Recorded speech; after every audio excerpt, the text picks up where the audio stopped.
In this video, we'll be looking at how you can make use of pre-teaching, also known as pre-tutoring, to support your learners during school closures. So, what is pre-teaching?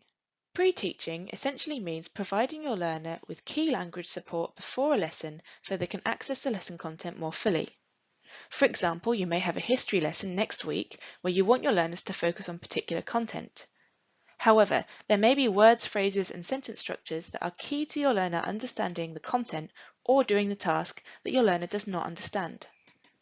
Therefore, you can provide them with extra support in advance so that when they get to the lesson, they're able to process the core content and do the task as effectively as they can.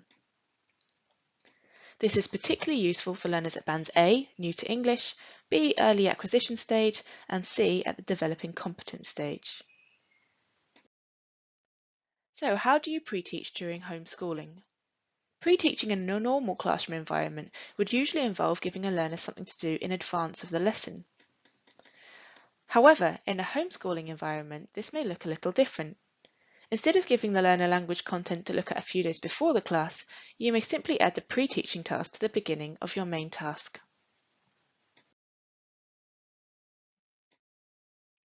So, what language should you pre-teach? To help learners access lesson content before the lesson, there are several language barriers you might want to think about. The first is instructional language of the task.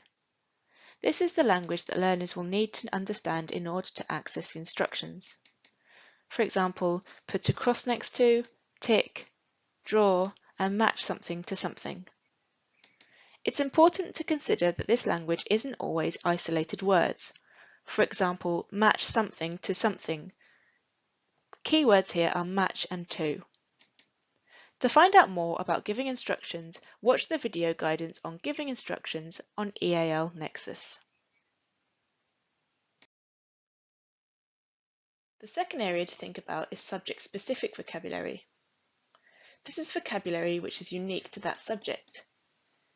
Here you can see one example from science and one from maths.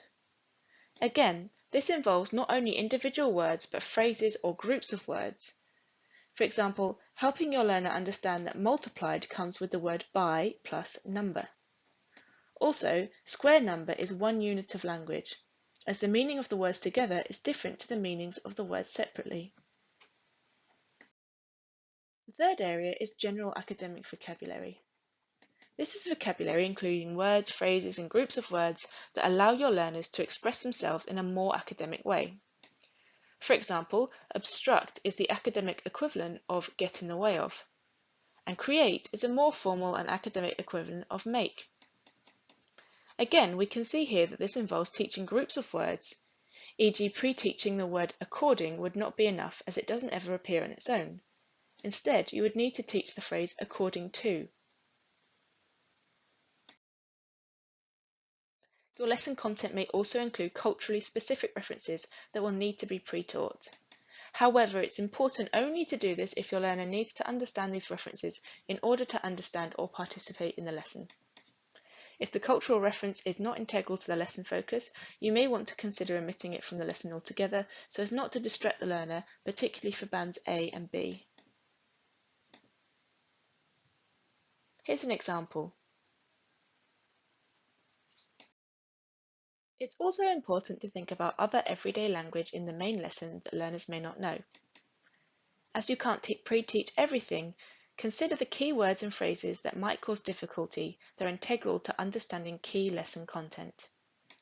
For example, the word built may cause problems as it's an irregular past form of build.